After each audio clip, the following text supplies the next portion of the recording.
November 2, 2018 at West Six Nations. Scotland v France, BT Murrayfield Stadium, Edinburgh. Scotland's Greig Laidlaw prepares to take another kick. It was the most unexpected appearance at number 10 since that night Noel Gallagher turned up at one of Tony Blair's Downing Street drinks parties. Aside from 10 or 15 minutes at Claremont Auvergne earlier in the season, Greig Laidlaw hadn't played fly half for years, the scrum half's last start for his country in this role coming against Tonga in 2012, the last match of Andy Robinson's reign as Scotland head coach. So let's just say he was rather surprised when Gregor Townsend casually mentioned to him yesterday morning that he should get him ready for just such an eventuality in the latter stages of the Six Nations meeting with France. If he was even more astonished when, having just kicked Scotland level for the first time since the third minute, at 26-26, he saw Ollie Price entering the fray for Finn Russell. He took it all in his stride. In addition to a perfect goal-kicking day which harvested 22 points, the 32-year-old's game management skills were much too the fore as Scotland finished stronger than the leg-weary French to close out a vital 32-26 victory.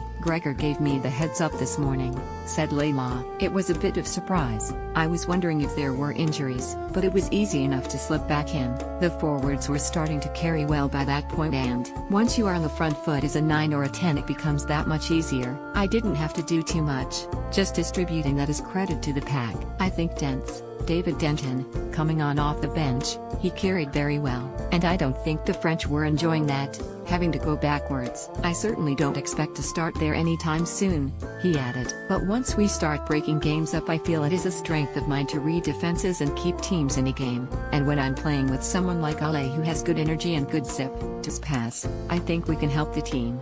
This was Laidlaw's first Scotland start since the meeting with France last year, having missed time with an ankle injury, the Lions tour and then a broken fibula. The intervening period has seen him lose the captaincy to John Barclay, but Laidlaw said whether or not he wears the captain's armband is irrelevant. "It has felt like a while to be honest," he said. "I'm not a great watcher so it's brilliant to be back, out there in front of our own people at Murrayfield. No matter whether I am named captain or not captain, I am a leader as a half-back and as a 9. I certainly know I have benefited in the past when I was captain from having strong leaders around me.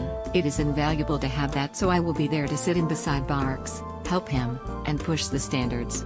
Laidlaw had words of support for his usual half-back partner Finn Russell. "He missed touch a couple of times," said Laidlaw, "but he is a classy operator, he just needs time in the saddle," and said Scotland had learned their lessons from the opening day rout in Wales. Having said that, further improvements were needed against England and coach Ed Jones, who has been rather disparaging about Scotland recently. "We found that balance today. Early in the game when it was sticky we were saying don't panic, stay in the game, get the ball down the field and force France to do something special from 75 meters. That was the learning curve from last week and we were delighted."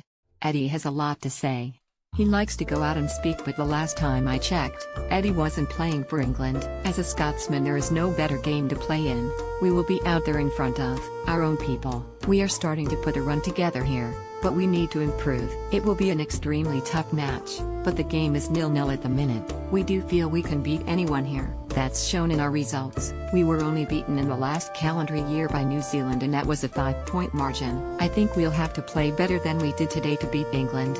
They are a great team. They've shown what a great defense they have as well. Again, we might have to look at some kicking options and play smartly when that one rolls around. For the minute, we'll analyze ourselves in depth and come back better in a couple of weeks."